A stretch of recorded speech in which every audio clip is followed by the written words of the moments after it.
The rain hammered against the stone walls of Windsor Castle that November morning. Inside the East Corridor, Private James Thornton stood perfectly still. His uniform was pressed, his boots were polished, but his hands were shaking.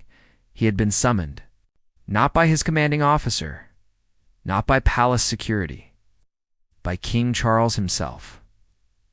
James was 24 years old. He had served in the Royal Guard for 3 years. He had never spoken directly to the king. He had never even been close enough to hear his voice. And now he was being escorted down a hallway he didn't recognize, toward a room he had never entered. The senior guard walking beside him said nothing. His face was stone. James tried to steady his breathing, tried to remember his training. But nothing prepared a soldier for this. Before we continue, if you're enjoying this story, please subscribe and hit the notification bell. These true emotional stories take time to research and share, and your support means everything. The heavy oak door opened. Inside, the room was smaller than James expected. Dark wood paneling lined the walls. Fireplace crackled softly in the corner. And there, standing by the window, was King Charles. He turned slowly. His expression was unreadable. "Private Thornton," the king said quietly. James saluted. His heart pounded so hard he thought it might burst through his chest. "Your Majesty," he replied, his voice barely steady. King Charles gestured to a chair. "Sit," James hesitated. Soldiers didn't sit in front of royalty. But this wasn't a suggestion. It was an order. He sat. The king remained standing. He studied James for a long moment. Then he spoke, and his words were careful, measured. "3 days ago, you were on duty near the private residence wing." James's stomach dropped. He knew exactly what this was about. "Yes, Your Majesty." "You were posted outside the west entrance, between 9 and 11 in the evening." "Yes, sir." The king's eyes narrowed slightly. "During that time, you saw something, didn't you?" James felt the air leave his lungs. He had hoped no one noticed. He had prayed it would pass unnoticed. But of course it hadn't. Nothing in the palace went unnoticed. He had seen Princess Catherine. She had been walking quickly, almost running, through a hallway she wasn't supposed to use. Her face was pale. Her eyes were red. She looked like she had been crying. She wasn't alone. There was a man with her, not Prince William. Someone James didn't recognize. They were speaking in urgent whispers. And when Catherine saw James standing there, she froze. For 3 long seconds they locked eyes. James could have reported it. Protocol demanded it. Any unusual activity involving the royal family was to be logged immediately. But something stopped him. Maybe it was the fear in her eyes. It was the way she looked at him, not as a princess, but as a person, desperate, vulnerable, human. He had made a choice in that moment. He said nothing. He saw nothing. He logged nothing. And now the king knew. King Charles stepped closer. His voice was low, but there was steel beneath it. "I will ask you once, Private Thornton. What did you see that night?" James met his gaze. Every instinct told him to answer, to obey, to tell the truth, but something deeper told him to protect her. He took a breath. "Nothing, Your Majesty. I saw nothing." Asterisk, asterisk, the silence in the room was deafening. King Charles didn't blink. He didn't move, just stared at James with the kind of intensity that could break a man. "You saw nothing," the king repeated slowly. "No, sir." "Even though the security logs show you were stationed at that exact location?" "At that exact time." James kept his face blank. "I was at my post, Your Majesty, but I saw nothing unusual." The king's jaw tightened. He turned away, pacing toward the fireplace. The flames cast shadows across his face. When he spoke again, his voice was colder. "Do you understand what you're doing, Private Thornton?" "I'm answering your question, sir. You're lying to your king." The words hung in the air like a blade. James felt sweat forming on the back of his neck, but he didn't flinch. "With respect, Your Majesty, I have nothing to report." King Charles turned sharply. "I could have you removed from service. I could have you investigated, questioned. Do you understand that?" "Yes, sir." "Then why are you protecting her?" The question hit like a punch. James opened his mouth, then closed it. How could he explain? How could he put into words the look on Catherine's face that night? The quiet desperation. The trust she placed in him without saying a single word. He couldn't, so he said the only thing he could. "I'm not protecting anyone, Your Majesty. I'm simply telling you what I know, and I know nothing." The king studied him for a long moment. Then, unexpectedly, he sighed. The hardness in his face softened, just slightly. He walked to the window and looked out at the gray sky. "You're loyal," the king said quietly. "That much is clear. But loyalty can be dangerous, Private Thornton, especially when it's misplaced." James said nothing. "My daughter-in-law," the king continued, still facing the window, "is under extraordinary pressure. The public adores her. The press watches her every move. And recently, there have been concerns." James's chest tightened. He had heard the rumors. Everyone in the palace had. Whispers about Catherine's health, speculation about tension in the marriage, stories that seemed too cruel to be true. "She's struggling," the king said softly. "More than anyone realizes. When people struggle, they sometimes make choices that put them at risk." He turned back to James. "I'm not asking you to betray her. I'm asking you to help me protect her. If she's meeting someone in secret, if she's planning something foolish, I need to know. Not to punish her, to help her." The words sounded genuine, almost kind. But James had learned something in his years of service. Words from powerful people were rarely what they seemed. "Your Majesty," James said carefully, "if the princess needed help, I believe she would ask for it. Would she?" The king's voice sharpened again. "Or would she suffer in silence, terrified of what the world would think?" James didn't answer. King Charles stepped closer. "Let me be clear. I will find out what happened that night, with or without your cooperation. You can make this easy, or you can make it very difficult."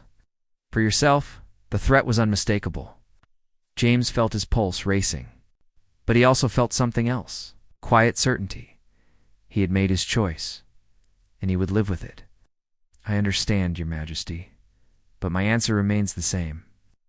The king's eyes flashed with something, anger maybe, or perhaps respect. It was hard to tell. "You're dismissed, Private Thornton." James stood, saluted, and turned toward the door. His legs felt like lead. Every step felt heavy, but just as his hand touched the doorknob, the king spoke again. "One more thing." James stopped. "If you're lying to me, you'll regret it. But if you're telling the truth," the king paused, "then perhaps you're exactly the kind of man this family needs." James didn't turn around. He simply opened the door and walked out. In the hallway, his legs nearly gave out. He leaned against the wall, breathing hard. What had he just done? He had defied the King of England. He had risked everything. For someone he didn't even know, but as he walked back through the castle, past the portraits and the guards and the endless stone corridors, he knew one thing for certain. He would do it again. Asterisk. Asterisk. 2 days passed. James reported for duty as usual. He stood at his post. He followed orders. He said nothing to anyone about the meeting with the king, but he could feel the eyes on him. Other guards whispered when he walked by. His commanding officer gave him strange looks. Even the palace staff seemed to avoid him. He was being watched. On the third night, James was assigned to the North Tower. It was a quiet post. Nothing ever happened there. Most soldiers considered it a break. But James knew better. Isolated posts were where people disappeared. He climbed the narrow stone staircase, his footsteps echoing in the silence. At the top, the wind howled through the open windows. The city lights of London glittered in the distance. He was alone. Asterisk, or so he thought. Private Thornton. The voice came from the shadows. James spun around, his hand instinctively moving to his side, but there was no weapon there. Palace guards inside the castle didn't carry firearms. A figure stepped into the dim light. It was a woman, mid-50s perhaps. Dressed in simple dark clothing, her face was kind, but her eyes were sharp. "Who are you?" James demanded. "My name is Margaret. I work for the princess." James's blood ran cold. "I don't know what you're talking about." "Yes, you do." Margaret stepped closer. "You saw her 3 nights ago, in the west corridor. And when the king asked you about it, you lied. James's mind raced. Was this a trap? Was she working for the king? Or was she really here on Catherine's behalf? I don't know any princess, James said carefully. Margaret smiled sadly. You're brave. Foolish, but brave. She reached into her coat and pulled out a small envelope. She asked me to give you this.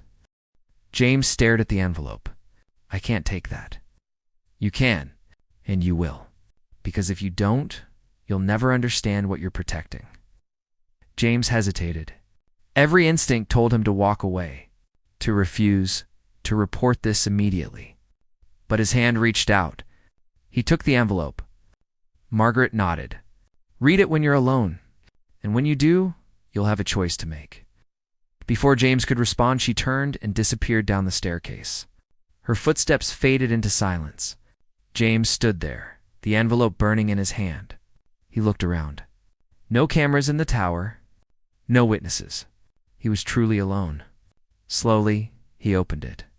Inside was a handwritten note. The handwriting was elegant but shaky, as if written in haste. It read, Private Thornton, I don't know if I can trust you. I don't know if anyone can be trusted anymore.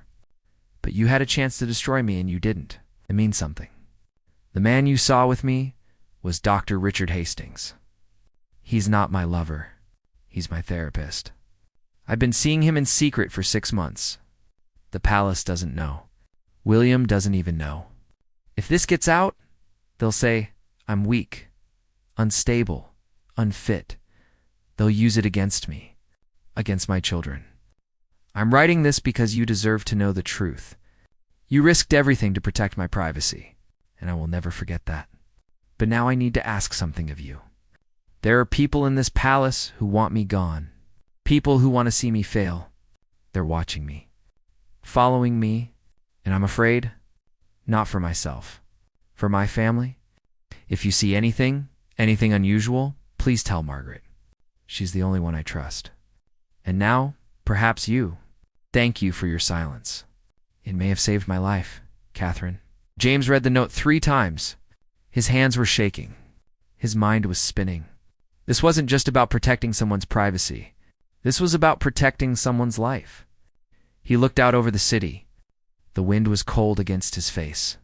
He thought about his duty, his oath, his loyalty to the crown, but he also thought about the woman in the corridor. The fear in her eyes, the way she looked at him, not as a soldier, but as a human being who might understand. He folded the note carefully. Then he pulled out his lighter and held the flame to the corner of the paper. It caught quickly. Within seconds, it was ash, carried away by the wind. He had made his choice. But as he stood there in the darkness, James couldn't shake one thought. If Catherine was right, if there really were people in the palace trying to hurt her, then he had just put himself directly in their crosshairs. And they wouldn't stop until they found out what he knew. Asterisk, the next morning, James was summoned again. But this time, wasn't the king. It was Prince William. James's stomach twisted as he walked through the palace corridors. He had never met the prince before, never even been close.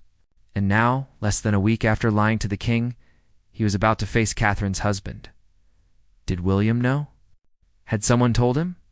The meeting room was different this time, smaller, more personal. There were photographs on the walls. Pictures of William and Catherine, their children.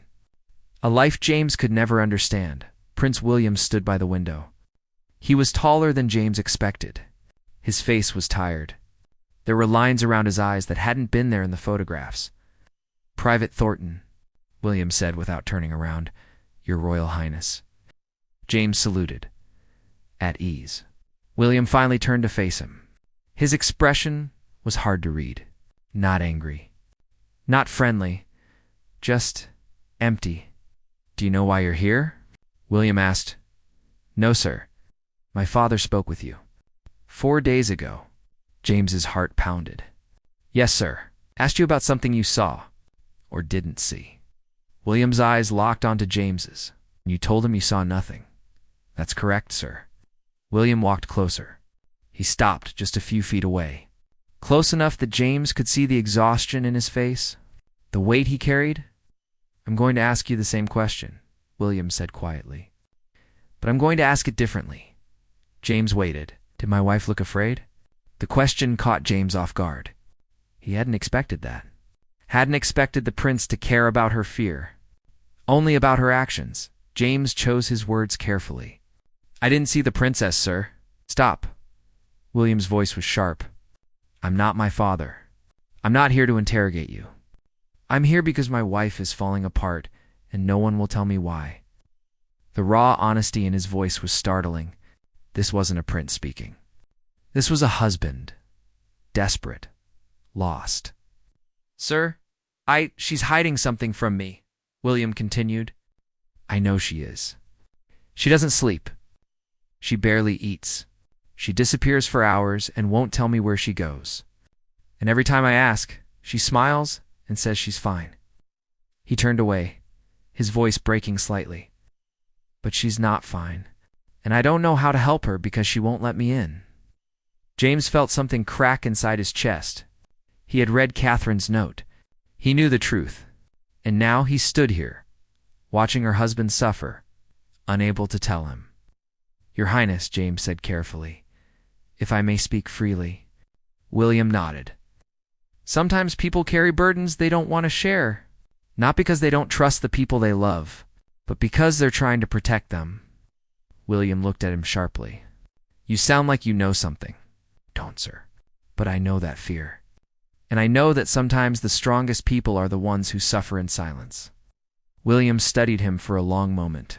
Then he sighed. "My father thinks she's having an affair. He thinks she's meeting someone. Planning to leave me? Leave the family." James felt anger flash through him. "With respect, sir, I don't believe that's true." "Why?" William's voice was desperate now. "Why would you say that?" "Because—" James hesitated. He was walking a dangerous line. "Because the kind of fear I saw that night wasn't the fear of someone doing something wrong. It was the fear of someone trying to survive." The words hung in the air. William's face changed. Something in his eyes shifted. "You did see her." James said nothing. "And you lied to my father." Still, James remained silent. William walked to the door. For a moment, James thought he was about to be arrested, court-martialed, thrown out of the palace in disgrace. But instead, William locked the door. He turned back to James, and when he spoke, his voice was barely a whisper. "Tell me the truth, please. Is my wife in danger?" James looked at the prince, at the fear in his eyes, the love, the desperation. He made a decision. "I think she might be, sir. But not from the outside. From the inside?" William's face went pale. "What do you mean?" "I mean, there are people in this palace who don't want her here, who see her as a threat, or a weakness, and they're watching her, waiting for her to break." William's hands clenched into fists. "Who? I don't know, sir. But she does. And she's terrified. Then why won't you tell me?" James took a breath. "Because she's trying to protect you, and your children. She thinks if she shows weakness, they'll use it against all of you." William stared at him. Then, slowly, he sank into a chair. He put his head in his hands. "I'm losing her," he whispered, "and I don't know how to stop it." James felt a wave of emotion he didn't expect. Sympathy, sadness, and something else. A sense of duty that went beyond his uniform. "You're not losing her, sir, but she needs help. Real help. And she needs to know that asking for it won't destroy her." William looked up. His eyes were wet. "Will you help me?" He asked. "Will you help me protect her?" James knew what he was being asked. To step outside his role, to become something more than a soldier. To risk everything. But he also knew there was only one answer he could give. "Yes, sir. I will." Asterisk over the next week. James became something he never expected. A spy in his own palace. But not for the king. For the princess. Prince William had given him a new assignment. Quietly, unofficially. James was to watch. To listen. To report anything unusual. Anyone following Catherine? any whispers in the corridors, and what he found chilled him to the bone. There were 3 people. 3 palace staff members who seemed to appear wherever Catherine went. Not obviously, not suspiciously, but always there. A senior advisor named Sir Edmund Crowley, cold, calculating, always watching Catherine with barely hidden disdain. A press secretary named Victoria Marsh, polished, professional. But James had seen her on the phone late at night, speaking in hushed tones about the Catherine problem. And a royal physician named Dr. Simon Grant. He had been pushing for Catherine to undergo evaluations, mental health assessments. Publicly documented, James reported everything to William, and with each report, the prince's face grew darker. "They're building a case," William said during one of their secret meetings. "They want to declare her unfit, to remove her from public life. Can they do that?" James asked. "If they have enough evidence, enough documentation, enough public doubt." William's voice was bitter. "The monarchy survives on image, and if they can paint Catherine as unstable as a liability, then yes, they can push her out. But why? Why would they want her gone?" William looked at him with sad eyes. "Because she's too popular, too beloved. She threatens the old guard. The people who think the monarchy should remain distant, cold, untouchable. Catherine made it human, and they hate her for it." James felt rage building inside him. "We can't let them win." "No," William agreed. "We can't. But we need proof. Real proof of what they're doing. And we need Catherine to trust us. To stop hiding.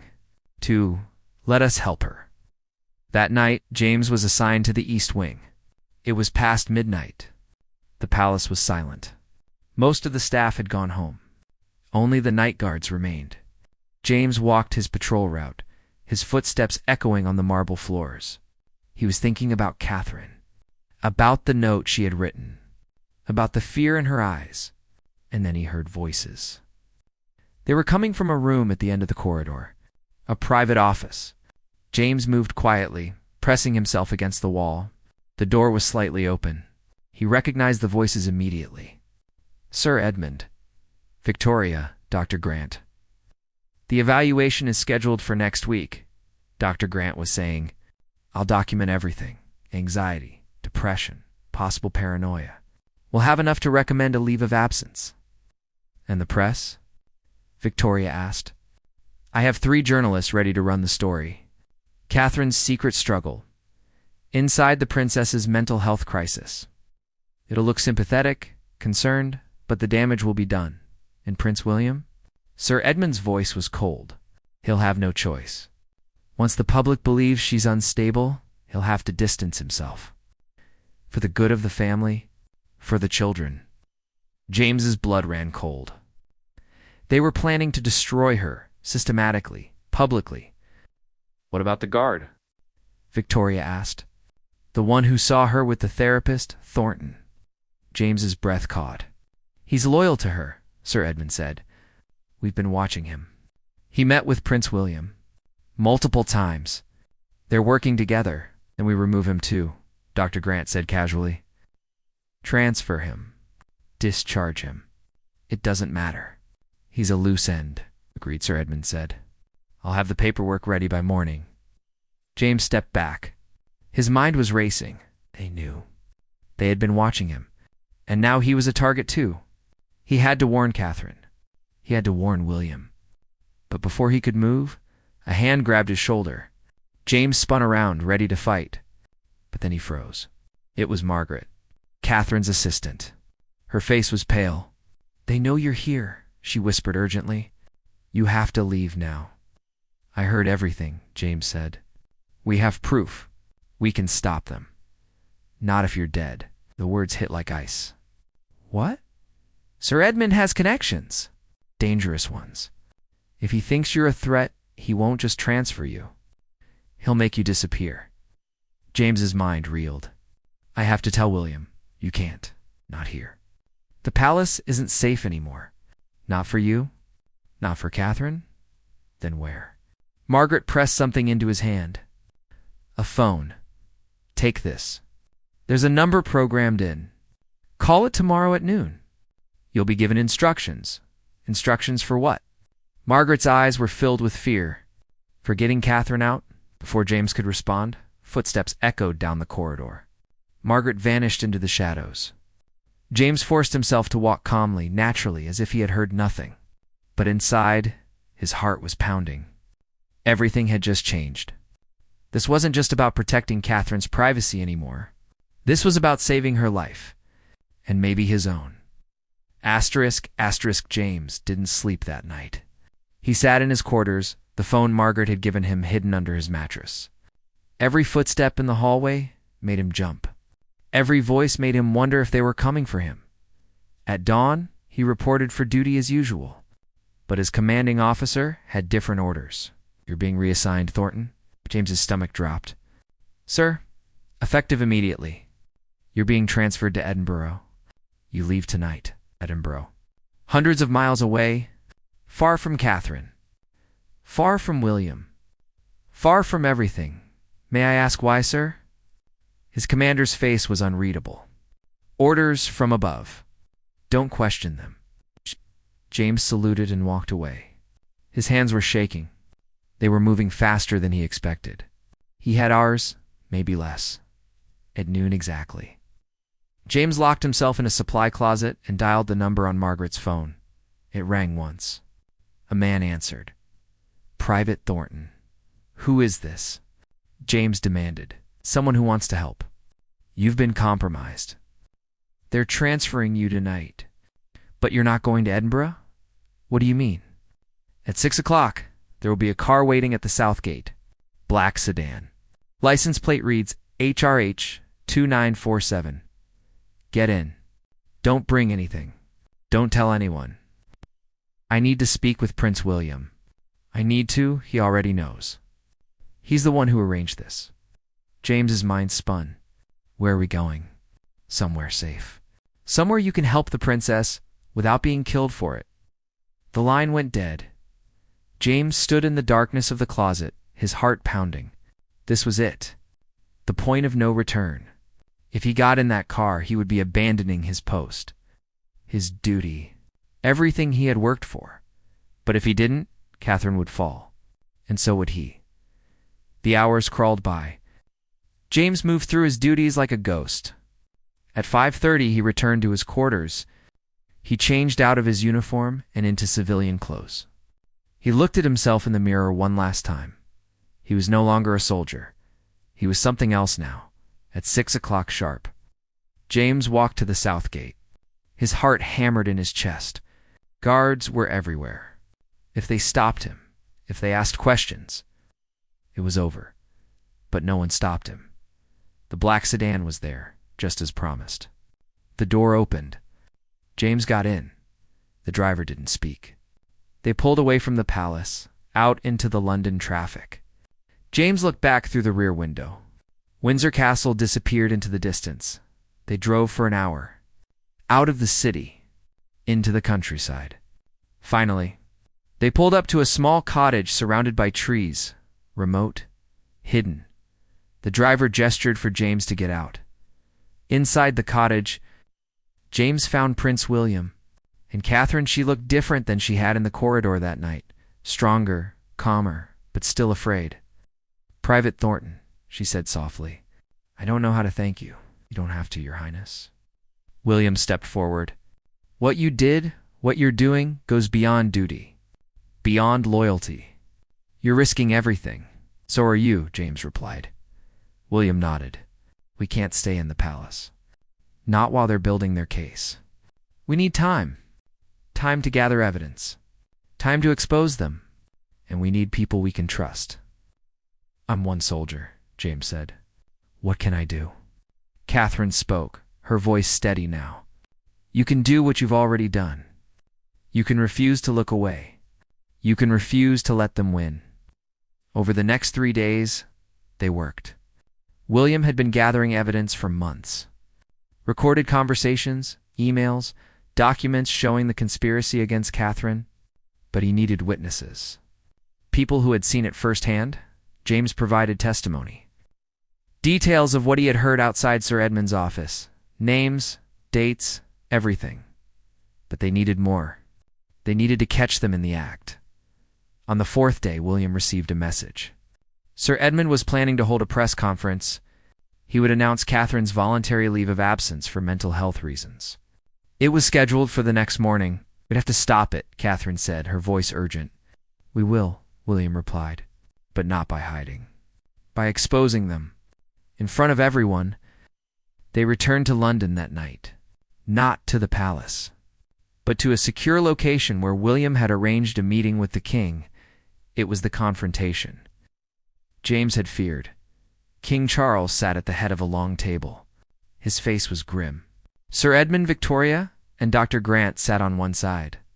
William, Catherine, and James sat on the other. This is highly irregular, sir, Edmund began. This is necessary, William cut him off. He slid a folder across the table. These are recordings of you planning to fabricate a mental health crisis. To remove my wife from public life. To destroy her reputation. Sir Edmund's face went white. King Charles opened the folder. As he read, his expression darkened. Your Majesty, Victoria said quickly, this is taken out of context. Silence. The king's voice was cold as ice. He looked at Sir Edmund. Did you or did you not plan to declare the Princess of Wales mentally unfit? Sir Edmund said nothing. The king stood. You're dismissed. All three of you. Effective immediately. And if I ever hear of you attempting to harm a member of this family again, I will ensure you never work in this country. They left without a word. King Charles turned to Catherine. For a long moment, he said nothing. Then quietly he spoke. I'm sorry. I should have protected you. Instead, I doubted you. Catherine's eyes filled with tears. I should have told you. I was just so afraid. You don't have to be. Not anymore. The king looked at James. And you, Private Thornton. You lied to me, defied me, and in doing so, you saved my family. Thank you. James didn't know what to say, so he simply nodded. 3 months later, James stood in the palace courtyard.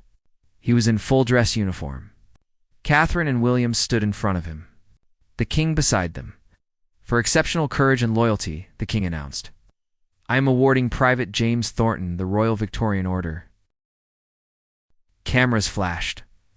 The crowd applauded. But James wasn't thinking about the medal. He was thinking about a rainy November night, a frightened woman in a corridor, and a choice he made to protect her. It wasn't duty that made him lie to the king. It was something deeper. It was humanity. And in that moment, standing in the sunlight with the royal family before him, James realized something profound. Sometimes, the greatest act of loyalty isn't following orders. It's choosing to do what's right, even when everything tells you not to. That's what it means to truly serve. Not a crown, but the people who wear it.